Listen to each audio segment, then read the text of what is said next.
Okay, so our next topic is nuclear magneton और nuclear magnetic movement. ठीक है, तो ये आर्टिकल अच्छे से कर लेना क्योंकि इस पे सारी न्यूक्लियर फिजिक्स, एटॉमिक फिजिक्स और क्वांटम फिजिक्स में भी ये टॉपिक यूज़ होता है. जब आपको एक बार समझ में आ जाएगा कि how to calculate the nuclear magnetic movement, ठीक है, तो उसके बाद जस्ट हम फॉर्मूला रिमेंबर करेंगे और डायरेक्टली उसमें वैल्यू सब्स्टिट्यूट करके न्यूमेरिकल्स करेंगे. ठीक है, तो ये अच्छे से समझ लेना कि इसको फाइंड कैसे करते हैं. सो क्या होता है हमारे पास कि जब भी कोई चार्ज पार्टिकल है किसी डेफिनेट डायरेक्शन में वो मूव करता है तो वो क्या कॉन्स्टिट्यूट करता है, एक करंट. सिमिलरली हमारे पास एटम में भी यही होता है. एटम में सेंटर में हमारे पास क्या होता है, न्यूक्लियस. न्यूक्लियस के अबाउट ऑर्बिट में, किसी डेफिनेट ऑर्बिट में जो चार्ज पार्टिकल है दैट इज इलेक्ट्रॉन, वो क्या करता है, रिवॉल्व. ठीक है, सो डायग्राम में हमने क्या बनाया है कि सपोज कर लीजिए कि एक ऑर्बिट है जिसका रेडियस कितना है r. इलेक्ट्रॉन उसमें क्लॉकवाइज डायरेक्शन में क्या कर रहा है, रिवॉल्व कर रहा है. तो अगर वो किसी डेफिनेट डायरेक्शन में रिवॉल्व कर रहा है तो वो करंट कॉन्स्टिट्यूट करेगा. Suppose I is the current constitute by the electron. ठीक है, and v is the velocity of the electron in the orbit. अब यहाँ पे एक पॉइंट आपने नोट किया होगा कि जो इलेक्ट्रॉन और करंट की जो डायरेक्शन है that are opposite to each other. क्यों ऑपोजिट है, क्योंकि हमें पता है कि जिस डायरेक्शन में इलेक्ट्रॉन फ्लो करते हैं उसकी ऑपोजिट डायरेक्शन में हमारे पास क्या होता है, करंट. ठीक है, अब सेकेंड थिंग, अब एक करंट कॉन्स्टिट्यूट कर रहा है और ये एक लूप में मूव कर रहा है. तो लूप में क्या होगा, हमें पता है कि अगर करंट एंटी क्लॉकवाइज डायरेक्शन में आता है तो अगर आप इसका फ्रंट फेस देखेंगे इस लूप का तो वो आप किस तरह बिहेव करेगा, एज अ नॉर्थ पोल. ये हमने मैग्नेटिक इफेक्ट्स ऑफ करंट में स्टडी किया हुआ है कि जब भी कोई चार्ज पार्टिकल किसी लूप में मूव करता है तो वो जो लूप है वो क्या बन जाती है, एक करंट कैरिंग लूप होती है. वो क्या पोजेस करती है, एक मैग्नेटिक मूवमेंट. मैग्नेटिक मूवमेंट तभी आती है जब वहाँ पे दो पोल एग्जिस्ट करते हो. ठीक है, north pole and south pole. वो हमें पता है कि अगर जो लूप है उसमें करंट एंटी क्लॉकवाइज डायरेक्शन है तो उसका जो ऊपर वाला फेस होगा वो किसकी तरह एक्ट करेगा, एज अ नॉर्थ पोल. ठीक है, और जो साउथ पोल होगा, जो इसका अगर हम इसको बैक से देखेंगे तो वो क्या होगा, हमारे पास क्या बन जाएगा, वो साउथ पोल. ठीक है, तो ये कौन सा पोल बनाएगा यहाँ पे, नॉर्थ पोल. तो let's calculate the magnetic movement of this loop. So magnetic movement possessed by current carrying loop is given bye, इसको हम डिनोट करते हैं म्यू से. इसका फॉर्मूला होता है mu is equal to current into area. ठीक है, कितना करंट है उस चार्ज की वजह से और सेकेंडली कितना एरिया है उस लूप का. ठीक है, तो वन बाय वन हम दोनों वैल्यूज कैलकुलेट करेंगे, फिर म्यू में क्या कर देंगे, हम सब्स्टिट्यूट कर देंगे. So let's calculate the value of current. Current हमारे पास होता है, करंट हमें पता है that is charge divided by time. ठीक है, कितना चार्ज कितने टाइम में मूव कर रहा है वो किसकी वैल्यू हमें देता है, करंट की. अब हमें फाइंड करने, देखो चार्ज तो सिंपल है, चार्ज को तो हम आगे फाइंड नहीं कर सकते. अब हमें फाइंड करेंगे कि जो इलेक्ट्रॉन है वो पूरी लूप का एक राउंड कंप्लीट करने के लिए वो कितना टाइम पोजेस करता है. ठीक है, तो हमें पता है कि जो डिस्टेंस होता है, सॉरी वेलोसिटी होती है that is equal to distance upon time. तो टाइम कितना हो जाएगा हमारे पास, डिस्टेंस डिवाइडेड बाय वेलोसिटी. अभी हमारे पास एक सर्कल है, सर्कल का हमारे पास सर्कमफ्रेंस कितना होता है, 2 पाई r divided by v.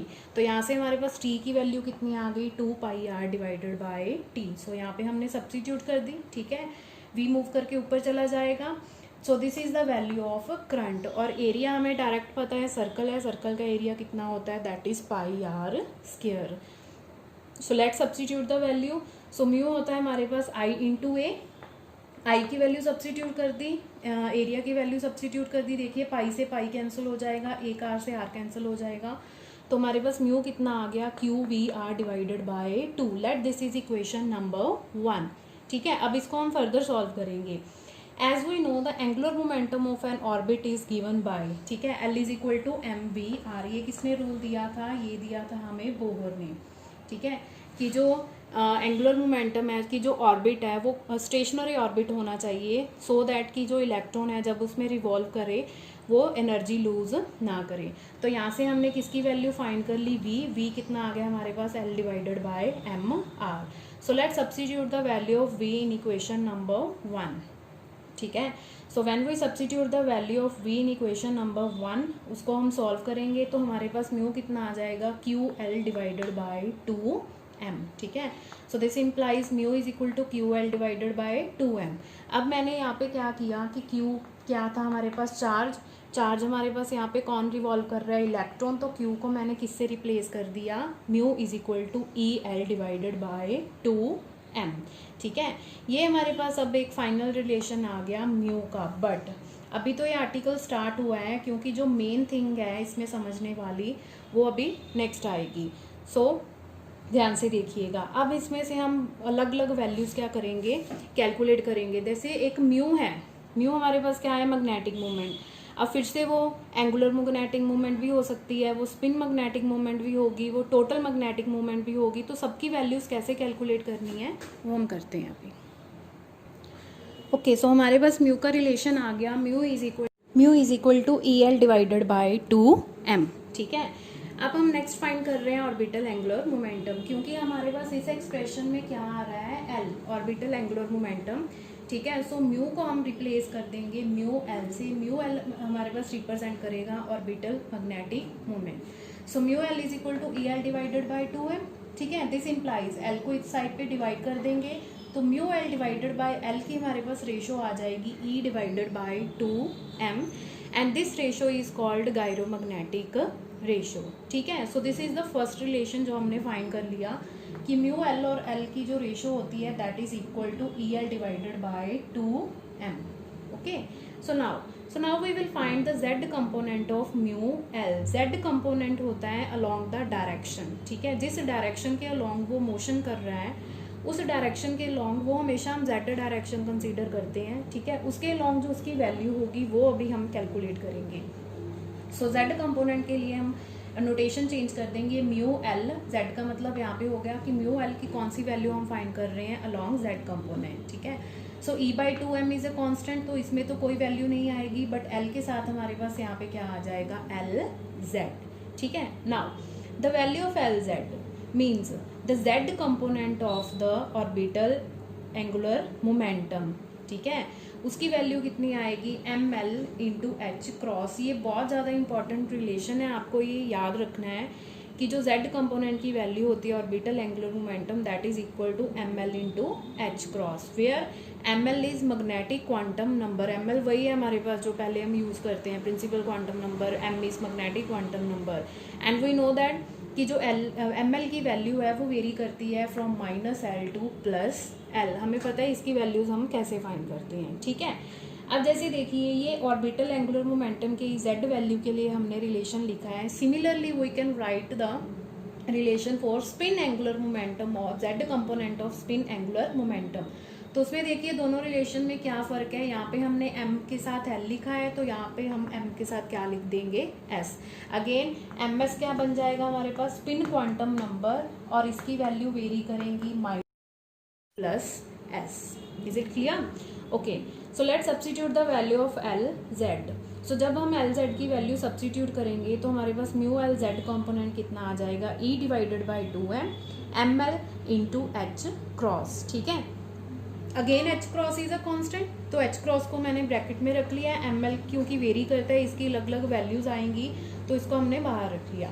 So the final relation is mu L angular magnetic moment का जो z कंपोनेंट है, एंगुलर मैग्नेटिक मोमेंट का जो z कंपोनेंट है उसकी हमारे पास वैल्यू कितनी आ गई, ई h cross divided by 2m into ml, ठीक है। Now here what is E h cross divided by 2m। अब देखिए यहाँ पे मैंने एक और चेंज कर दिया, यहाँ पे मैंने m की जगह पे क्या कर दिया, me, क्योंकि ये जितनी भी हम वैल्यू फाइंड कर रहे हैं मैग्नेटिक मूवमेंट वो हम किसके लिए फाइंड करने हैं, इलेक्ट्रॉन के लिए, तो यहाँ पे मास भी किसका आएगा, इलेक्ट्रॉन का। Then this value, this whole value is denoted with mu B and it is called Bohr magneton, ठीक है। और when we substitute the value of E H and mass of electron we will get the value of Bohr magneton that is 9.2 into 10⁻⁻24 joule per tesla, ठीक है। तो ये तो हो गया हमारे पास एक पार्ट। अब तक हम यहाँ पे किसकी वैल्यू फाइंड की है, magnetic moment, angular magnetic moment find की है हमने, sorry orbital angular momentum find की है, that is for electron. But हमारा मेन जो आर्टिकल है that is to find the nuclear magneton, ठीक है। अब हम नेक्स्ट इसी फॉर्मूले को हम रिलेट करेंगे न्यूक्लियर मैग्नेटोन के लिए। अब जो हमने रिलेशन फाइंड किया है orbital magnetic movement Z component के लिए, ये जो रिलेशन है ये अच्छी तरह से होल्ड करता है अगर हम क्लासिकली इसे डील करें तो, ठीक है। सो बट क्वांटम मैकेनिकली अगर इस रिलेशन की हम इक्वालिटी देखें तो वो इक्वालिटी नहीं आती, तो वहाँ पे हमें क्या करना पड़ा कि एक कांस्टेंट इंट्रोड्यूस करना पड़ा, दैट इज जी एल, ठीक है। So the final expression is now mu l z is equal to g l e h cross divided by 2me into m l, where g l is called g factor, ठीक है। यहाँ पे मैंने L इसीलिए लिखा है जी के साथ क्योंकि हम रिप्रेजेंट कर रहे हैं उसको angular momentum, orbital angular momentum, clear है। इसके लिए हमने जी के साथ क्या लिख दिया, एल कंपोनेंट लिख दिया। Okay, now the Z component of the orbital angular momentum for a proton. अब हमने इलेक्ट्रॉन के लिए फाइंड कर लिया, ठीक है। सिमिलरली हम किसके लिए फाइंड करेंगे, और प्रोटॉन के लिए। तो प्रोटॉन के लिए क्या आ जाएगा हमारे पास, देखिए यहाँ पे सिर्फ एक टर्म चेंज होगी, that is mass of electron. अगर हम इलेक्ट्रॉन के लिए फाइंड कर रहे थे तो वहाँ पे हम यूज़ करेंगे मास ऑफ इलेक्ट्रॉन, अगर हम प्रोटॉन के लिए फाइंड कर रहे हैं तो वहाँ पे हम यूज़ करेंगे मास ऑफ प्रोटॉन। बाकी जो रिलेशन है वो सारा क्या रहेगा, सेम, ठीक है। और जैसे हमने बोहर मैग्नेटोन इलेक्ट्रॉन के लिए डिफाइन किया है, वैसे ही हम न्यूक्लियर मैग्नेटोन जो हमारा आर्टिकल था, मेन आर्टिकल, उसको हम डिफाइन करेंगे। So this ratio EH cross divided by 2 times mass of proton. This ratio is called nuclear magneton and it is denoted with mu n, ठीक है। बोहर मैग्नेटोन जो electron के लिए था उसको हमने डिनोट किया था म्यू बी से, दैट इज फॉर इलेक्ट्रॉन, ठीक है। और न्यूक्लियर मैग्नेटोन को हम रिप्रेजेंट करेंगे म्यू एन से, that is for a proton, clear है। और जैसे कि हमें पता है कि जो मास है प्रोटॉन का और न्यूट्रॉन का वो अप्रॉक्सीमेटली इक्वल होते हैं, कोई ज़्यादा उनमें डिफरेंस नहीं होता। तो जैसे हमने यहाँ पे मास ऑफ प्रोटॉन के लिए फाइंड किया है, वैसे ही हम सिमिलरली यहाँ पे मास ऑफ न्यूट्रॉन की भी वैल्यू फिल कर सकते हैं, उसमें कोई ज़्यादा डिफरेंस नहीं आएगा क्योंकि हमें पता है कि दोनों का मास क्या होता है, सेम होता है। Okay, so this is our today's article कि how to find the nuclear magneton. Nuclear magneton हमने फाइंड कर लिया। अब हम करते हैं कि जो हमने ये फर्स्ट वाला रिलेशन फाइंड किया है इसको हम कैसे कैसे यूज़ कर सकते हैं, ठीक है। इसको यूज़ करने के बहुत सारे मेथड होते हैं और मोस्टली एटॉमिक के जो क्वेश्चन होते हैं वो इसी टॉपिक पे आते हैं, दैट इज़ मैग्नेटिक मूवमेंट। वो आपको कभी ml की वैल्यूज़ में से फाइंड करने के लिए बता देंगे, कभी हम l की वैल्यू भी फिल करेंगे। अब जो नेक्स्ट होगा उसमें हम ये देखेंगे कि म्यू को मैग्नेटिक मूवमेंट के रिलेशन को हम कैसे कैसे यूज़ कर सकते हैं, ठीक है। So let's see. रिजल्ट देखने से पहले हम फाइंड कर लेते हैं magnetic movement of A nucleus, ठीक है। सो न्यूक्लियस है तो प्रोटॉन होगा, न्यूट्रॉन होगा, दोनों की अलग अलग वैल्यू हम फाइंड करते हैं। So firstly for proton formula वही रहेगा हमारे पास, यहाँ पे आ जाएगा एम पी, मास की जगह पे हम किसका मास यूज़ करेंगे, मास ऑफ प्रोटॉन, ठीक है। अब यहाँ पे जो इम्पॉर्टेंट है, ये जो हमारा टॉपिक है ये इसीलिए इम्पॉर्टेंट है क्योंकि इसमें वैल्यूज़ हमें क्या है, मैंशन करनी पड़ेंगी, ठीक है। सो जी फॉर प्रोटॉन जी की वैल्यू कांस्टेंट होती है, दैट इज 2.+2.792। ये आपको याद रखनी पड़ेगी कि जो जी फैक्टर की वैल्यू होती है प्रोटॉन के लिए वो कितनी होती है, +2.792, क्योंकि आगे क्वेश्चंस में यूज़ होगी, ठीक है। तो अगर हम वैल्यू यहाँ पे जी की सब्सटीट्यूट कर दें तो this is the final relation for magnetic movement of a proton, ठीक है। Here Positive sign indicates the magnetic field is parallel to the total angular momentum। ये हम पूरा टॉपिक फिर से एटॉमिक फिजिक्स में करेंगे, जब हम एटॉमिक एंड मॉलिक्यूलर फिजिक्स में करेंगे। ये जो पॉजिटिव साइन है ये इंडिकेट कर रहा है कि जो मैग्नेटिक फील्ड है, जब हम न्यूक्लियस को मैग्नेटिक फील्ड में प्लेस करेंगे तो बी और एंगुलर मोमेंटम की जो डायरेक्शन है वो आपस में क्या होगी, सेम होगी, पैरेलल होगी, ठीक है। ओके, नाउ फॉर न्यूट्रॉन के लिए क्या है, जी की वैल्यू अलग होगी और दूसरे एक्सप्रेशन में हम जहाँ पे हमने मास ऑफ प्रोटॉन यूज़ किया था वहाँ पे हम क्या यूज़ कर लेंगे, मास ऑफ न्यूट्रॉन। तो न्यूट्रॉन के लिए जो जी की वैल्यू है दैट इज़ -1.913, ठीक है।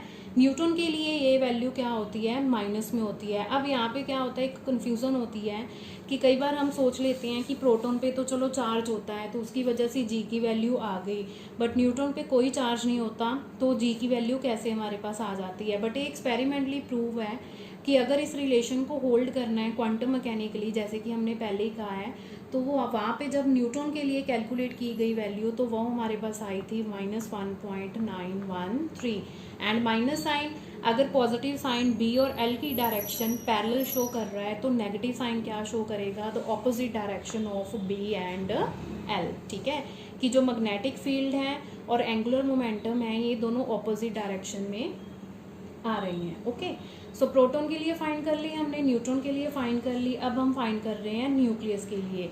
तो न्यूक्लियस के लिए वैसे तो टोटल हो जाएगी magnetic moment of proton and magnetic moment of neutron, but जब ये एक फॉर्मूला बन जाएगा, ये इस पर भी क्वेश्चन आते हैं, ठीक है, वो हम करेंगे शेल मॉडल में। जब हम शेल मॉडल करेंगे तो यहाँ पे हम सिर्फ उसका फॉर्मूला लिख रहे हैं, जनरल फॉर्मूला लिख रहे हैं कि किसी भी न्यूक्लियस के लिए जो मैग्नेटिक मोमेंट होगी दैट इज म्यू आई। अब देखो मैंने यहाँ पे क्या रिप्रेजेंट कर दिया, आई हमने क्या किया था कि total angular momentum of the nucleus.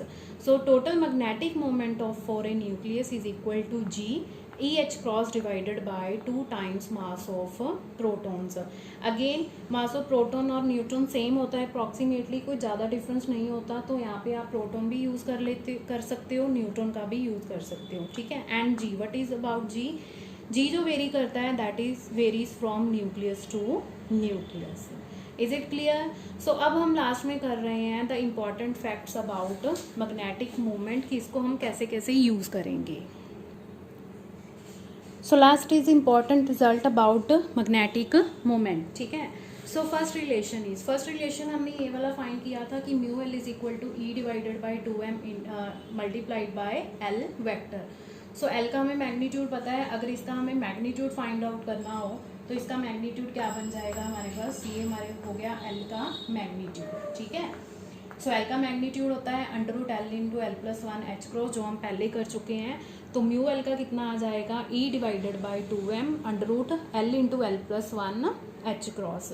ज़रूरी नहीं है कि हमेशा हमें जेड कंपोनेंट में ही फाइंड करना हो, ठीक है, हमें ये इस तरह से भी फाइंड कर सकते हैं। अगेन जैसे हमने एल के लिए लिखा है वैसे हम किसके लिए फाइंड कर सकते हैं, मैग्नीट्यूड स्पिन के लिए। ठीक है, similarly for J is for 1 electron और 1 न्यूक्लियन। ठीक है, अब यहाँ पे क्या है कि हम यहाँ पे न्यूक्लियर फिजिक्स में कर रहे हैं न्यूक्लियन के लिए, बट जब हम एटॉमिक फिजिक्स में करेंगे वहाँ पे हम जो सारी वैल्यूज़ हैं वो किसके लिए कैलकुलेट करते हैं, एक इलेक्ट्रॉन के लिए। जब हम इलेक्ट्रॉन के लिए टोटल एंगुलर मोमेंटम फाइंड करते हैं तो हम उसके लिए टोटल एंगुलर मोमेंटम डिनोट करते हैं जे से। बट अगर हम टोटल एंगुलर मोमेंटम या टोटल मैग्नेटिक मोमेंट हम फाइंड कर रहे हैं किसके लिए, न्यूक्लियस के लिए, तो उसके लिए हम सिंबल क्या यूज़ करते हैं, आई। ठीक है, बहुत टाइम ऐसा होता है कि स्टूडेंट्स को कंफ्यूजन होती है जे एंड आई में, तो होप कि यहाँ पे आपको कंफ्यूजन दूर होगी। मैं एक बार फिर से रिपीट कर देती हूँ कि जो जे है वो हम यूज़ करते हैं 1 इलेक्ट्रॉन के लिए या फिर 1 न्यूक्लियन के लिए। ठीक है, और जो आई है ये यूज़ होती है पूरे न्यूक्लियस के लिए। Is it clear? बाकी ये सिंबल है, कोई फ़र्क नहीं पड़ता। यहाँ पे हमने स्मॉल जे लिखा है, जब एक से ज़्यादा इलेक्ट्रॉन की हम टोटल करेंगे तो उसको हम किससे रिप्लेस कर देंगे, कैपिटल जे से। क्लियर है? ओके, द सेकंड पॉइंट देखिए, हमने म्यू एल जेड कंपोनेंट लिखा था EH cross divided by 2m into ml, and we know what is EH cross divided by 2 mass of electron, that is called Bohr magneton. ठीक है, सो कई questions में क्या होता है कि आपको मतलब जैसे हम जी मैन्युफैक्चर करेंगे एटॉमिक फिजिक्स में, ठीक है, उसमें क्या होता है कि बोहर मैग्नेटॉन की वैल्यू डायरेक्टली हमें दी होती है, या फिर कई बार क्वेश्चन ही बोहर मैग्नेटॉन की टर्म्स में पूछ लेते हैं, तो फिर वहाँ पे कन्फ्यूज़न हो जाती है कि हमने तो ये फॉर्मूला किया ही नहीं, यहाँ पे म्यू भी कैसे आ गया। तो वहाँ पे देखिए उस फॉर्मूला में देखिए हमें सिर्फ ज़रूरत है ml की वैल्यू सब्सिट्यूट करने का, और वो पता है that varies from -L to +L। So जो भी हमें एटम दिया होगा उसकी कॉन्फ़िगरेशन के अकॉर्डिंगली हम L की वैल्यू फाइंड करेंगे। ठीक है, वहाँ पे ml की वैल्यू क्या करेंगे, सब्सिट्यूट करेंगे, तो हमारे पास डायरेक्टली क्या आ जाएगी, मैग्नेटिक मोमेंट। अगेन अगर ये तो कौन सा कंपोनेंट हो गया, जेड कंपोनेंट, अगर मैं इस वाले फॉर्मूले में सब्सिट्यूट करूँ तो EH cross divided by 2m again क्या बन जाएगा, बोहर मैग्नेटॉन। तो पीछे हमारे पास क्या बच गया, √L into L plus 1। Clear है? सिमिलरली अगर हम ऑर्बिटल के लिए यूज़ कर रहे हैं तो हम स्पिन के लिए भी यूज़ कर सकते हैं, हमें कुछ नहीं करना, जस्ट हमें सिंबल चेंज करने हैं। जहाँ पे हमने एल यूज़ किया था वहाँ पे हम क्या यूज़ कर लेंगे, एस। ठीक है, देखिए यहाँ पे जो जी एल फैक्टर आता था वो हमने किससे रिप्लेस कर दिया, जी एस से, और एम एल किससे रिप्लेस हो गया, एम एस से। Again if m l varies from minus l to plus l, तो एम एस वेरी करेगा from minus s to plus s. ठीक है, सो होप कि आपको जो दोनों टॉपिक है वो अच्छे से क्लियर हो गए होंगे। अगर आपको फिर भी कोई डाउट है तो आप मुझे कमेंट करके पूछ सकते हो। ठीक है, सो नेक्स्ट वीडियो में मैं कोशिश करूँगी कि ये जो पूरे न्यूक्लियर प्रॉपर्टीज़ हैं वो मैं ख़त्म कर सकूँ, ताकि जल्दी से जल्दी हम एमसीक्यूज़ की तरफ बढ़ सकें। ठीक है, ये आर्टिकल बहुत ज़्यादा इंपॉर्टेंट है, ये फॉर्मूलाज आप नोट करके रख लो क्योंकि ये आपको बहुत काम आने वाले हैं। Okay, so till then thank you. अगर और एक बात कि अगेन आपकी सपोर्ट की मुझे बहुत ज़रूरत है, सो प्लीज़ मेरा चैनल सब्सक्राइब कीजिए, ज़्यादा से ज़्यादा शेयर कीजिए ताकि सबके पास पहुंच सके जो भी इसके लिए तैयारी कर रहे हैं। एक बात श्योर है कि जितना भी हम यहाँ पे काम करेंगे वो बहुत अच्छे से करेंगे और उसमें से आपको फुल बेनिफिट होगा। ठीक है, कई बार क्या होता है कि हमें मटेरियल नहीं मिलता, कई बार हमें क्वेश्चंस नहीं मिलते, यहाँ पे आपको सब कुछ मिलेगा, मटेरियल भी मिलेगा, क्वेश्चंस भी मिलेंगे। बस हम जल्दी जल्दी से जैसे थ्योरी कंप्लीट कर लेते हैं तो साथ के साथ ही हम क्वेश्चन स्टार्ट करेंगे, और क्वेश्चंस भी हम लेवल वाइज करेंगे। सबसे पहले 0 लेवल का जो बिल्कुल बेसिक होंगे किसी टॉपिक के रिलेटेड, उसके बाद धीरे धीरे हम लेवल क्या करते रहेंगे, अप करते रहेंगे। बहुत सारे क्वेश्चन है सॉल्व करने के लिए, सो आप मेरे साथ बने रहिए। Stay tuned, till then take care, bye bye.